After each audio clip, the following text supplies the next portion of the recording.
tanto en el ministerio como en otras instituciones, este modelo tan práctico y funcional se pudiera replicar. Bueno, doctor, contarles de una manera muy humilde y de una manera muy sencilla, hemos invitado, el alcalde Quiñones ha invitado al resto de alcaldes de las localidades cercanas para que conozcan de este modelo de atención primaria y de todos los campamentos. Y de hecho, la localidad de Villanueva ya ha incorporado el modelo de campamento respiratorio de asistencia respiratoria y de hecho entiendo que ya está funcionando. También de todo esto se ha pedido el consenso y el consentimiento a las autoridades locales del Ministerio de Salud Pública y, por ejemplo, el médico jefe del distrito, pues tiene que estar enterado de qué está sucediendo médicamente hablando en este tema tan importante de salud en la población. Y de hecho, entonces, el director de área ha seguido y acompañado de cerca todo este proceso, de tal manera que siguiendo la línea de comando del ministerio, de una manera humilde, ellos han felicitado el esfuerzo que se está haciendo y han motivado también a sus autoridades para que esto sea reproducido. Y de hecho, entendemos de que hay un esfuerzo encaminado a lograr esa situación. Pues muchísimas gracias, doctor. Mire, obviamente ahora que se liberó, digamos, por parte del gobierno las restricciones, hemos visto que han habido muchas aglomeraciones, el tráfico desafortunadamente ha vuelto a esa tremenda intensidad que existe en Guatemala y ya estamos como que enfrentando de nuevo estas situaciones medio caóticas a nivel vehicular y en alguna forma también en algunos lugares. Yo creo que es fundamental que a nuestra audiencia hoy le quede claro que esta liberación no significa que ya pasó el peligro.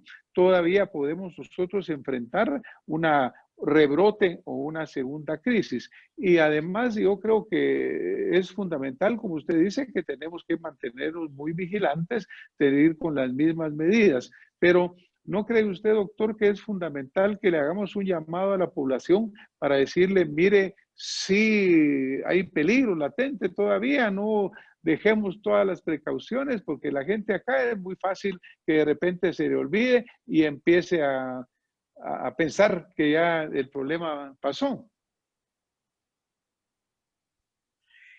Yo estoy de acuerdo y me permitiría recomendar que al lado de la palabra liberación, como que debiéramos de promover la palabra responsabilidad. Liberación y responsabilidad. Y qué alegre que haya liberación. Y qué alegre por muchas razones que hacen sentido de que haya liberación. Pero va a ir muy bien si creo que conjunto a esa se agrega la palabra responsabilidad. Yo creo que es fundamental lo que usted señala, doctor, porque va a ser básicamente de parte de cada persona, de cada ciudadano, el hecho de asumir esa responsabilidad que es hacia él, hacia su familia, no, y hacia el resto de sus semejantes, porque prácticamente sabemos que hay mucho paciente asintomático todavía y que pues ya ve ustedes ahí en el campamento tratan de enfocar en detección de esos gentes que están sanos aparentemente o que sean sospechosos. Mire, existen muchas preguntas de parte de la comunidad y en este momento acá tenemos una llamada en línea de una consulta que quisieran hacer personas que están escuchando el programa. Por favor, recibamos la llamada de la persona de la audiencia que quiera hacer su pregunta.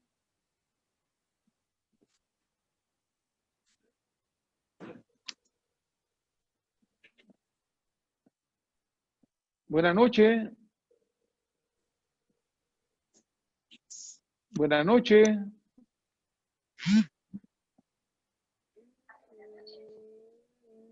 Mire, quisiéramos escuchar cuál es la pregunta que usted quisiera hacerle al doctor Edgar López Álvarez.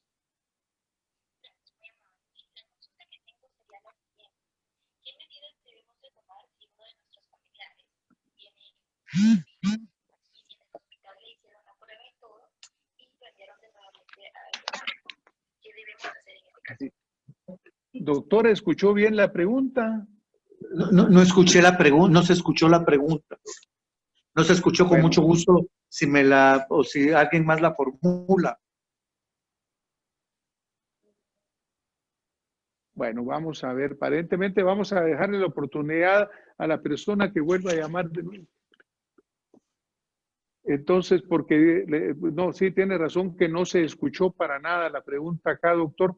Pero bueno, lo importante, como le decía yo, es que existen muchas personas que están queriendo consultar porque el temor todavía subsiste. Recuerdo que en la primera entrevista que tuvimos con usted hablábamos de que el COVID ha sido la pandemia del miedo, la pandemia de la psicosis, porque han habido tantas teorías, tantas corrientes, tantos tratamientos diferentes y tantas inquietudes por parte de toda la gente. Y ahora que se libera, pues también muchas personas no saben realmente qué es lo que está sucediendo y quisieran tener pues respuestas más claras. Usted ha sido muy enfático en decirnos que la responsabilidad de cada quien, el uso de la mascarilla, el mantener la higiene, es algo que es fundamental y que tenemos que seguirla hacerla, ¿verdad? Tal vez otro punto importante es hacer un llamado a todas las personas que nos escuchan hoy, que eventualmente cuidemos también el tema de la salud mental.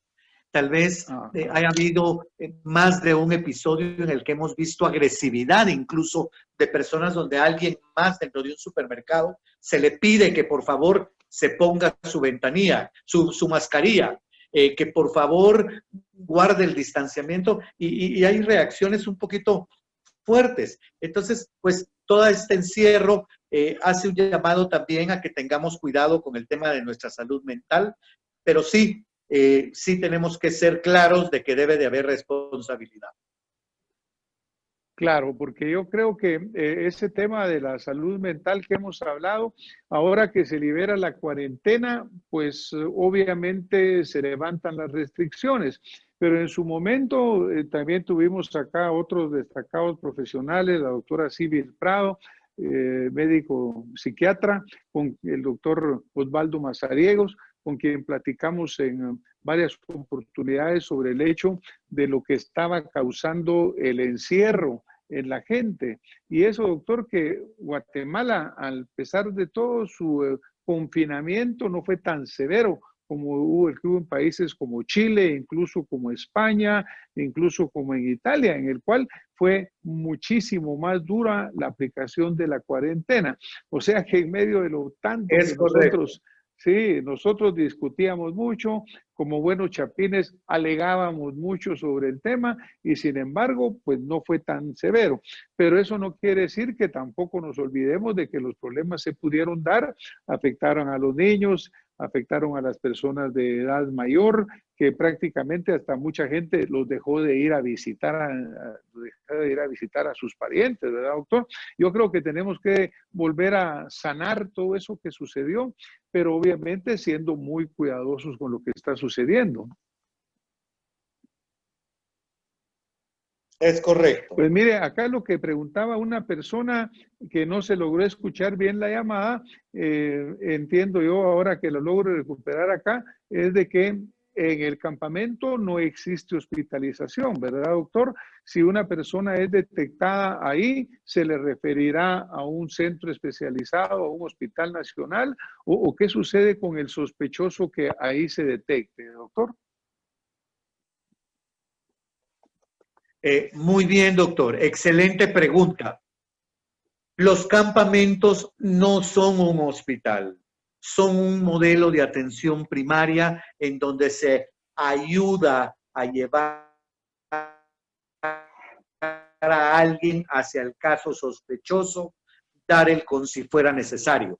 Pero ya ha sucedido de alguien que se presenta a un campamento y va muy mal, va ya con una dificultad respiratoria establecida, va con un cuadro de fiebre que hace que se vea ya tóxico y que va mal e incluso con una saturación de oxígeno que ya va muy disminuida. A ellos, ahí es donde les mencionaba, en alguna parte del programa, hay unidades de bomberos que lo trasladan directamente a un servicio hospitalario y ahí le van a dar el resto de atención. Nadie que llegue al campamento debe de ir con la idea de que es un hospital o que se va a quedar en el campamento. Lo que sí es cierto es que se le puede ayudar al detectar que su condición es moderada o severa y que amerita atención más allá, trasladarle a una emergencia de un hospital. Muchas gracias, doctor. Mire, de acuerdo a las estadísticas que presenta el gobierno en Guatemala, pues la tendencia de casos ha ido hacia la baja. Y también se mencionaron en algún momento que la ocupación hospitalaria, por ejemplo, a nivel de los hospitales como el Hospital General, el Hospital Roosevelt y otros hospitales regionales, había venido bajando significativamente. Sin embargo, pues ya sabe que Guatemala es un país en el cual se escuchan muchas cosas, muchas bolas, podrían decirse. Cuando el río suena, a veces piedras lleva, doctor. Hemos escuchado que a nivel de centros privados, efectivamente había habido una disminución en el número de camas ocupadas por pacientes relacionados con el coronavirus. Pero aparentemente, según se ha escuchado también, es que esto ha ido subiendo de nuevo. ¿Tiene usted alguna información sobre cuál es la situación en los hospitales privados en cuanto a la ocupación de camas de atención de coronavirus? Tal vez opinar que en general, efectivamente, igual que el resto de población, hubo un momentito en el que disminuyó significativamente la casuística de casos por COVID. Luego, eventualmente, tal vez de las últimas 3 semanas, ha habido nuevamente un alza en algunos de esos hospitales, no a los extremos en que se tuvo hace unos meses, pero sí ha habido una tendencia a ver más número de casos. Pues yo creo que es importante el conocer esto, ¿verdad, doctor? Porque realmente, como le cuento, en Guatemala hay muchas bolas que corren en un sentido y en el otro. Pero yo sí creo que es bueno el hecho de que exista esa capacidad. El gobierno central ha venido repitiendo que está preparado para recibir más casos porque ha bajado la cantidad de pacientes que están hospitalizados.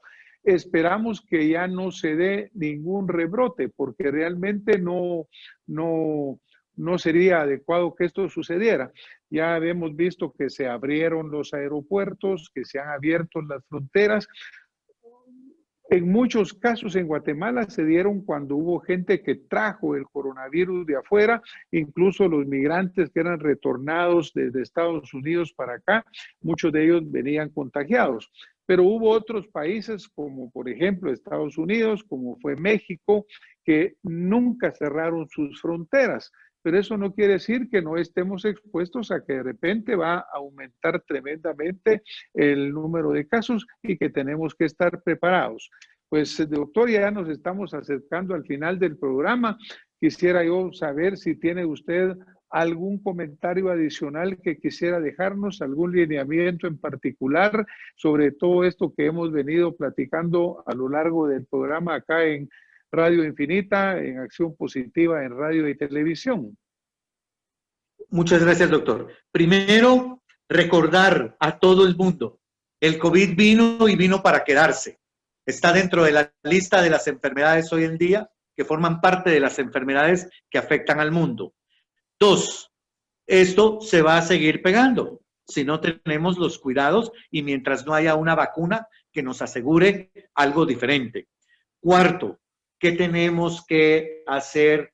Énfasis en las medidas básicas de mascarilla, distanciamiento social y lavado de manos, educarnos perfectamente, pero sobre todo a saber que liberarse quiere decir responsabilizarse y que eventualmente en la medida que lo hagamos, primero Dios, tendremos menos complicaciones. Muchas gracias a ustedes por informar a su población. Muchísimas gracias, doctor López, por toda la información que nos ha dado. Una felicitación reiterada, pues, a la Municipalidad de Guatemala y a las municipalidades que se sumen a el desarrollo de estos campamentos de asistencia médica respiratoria.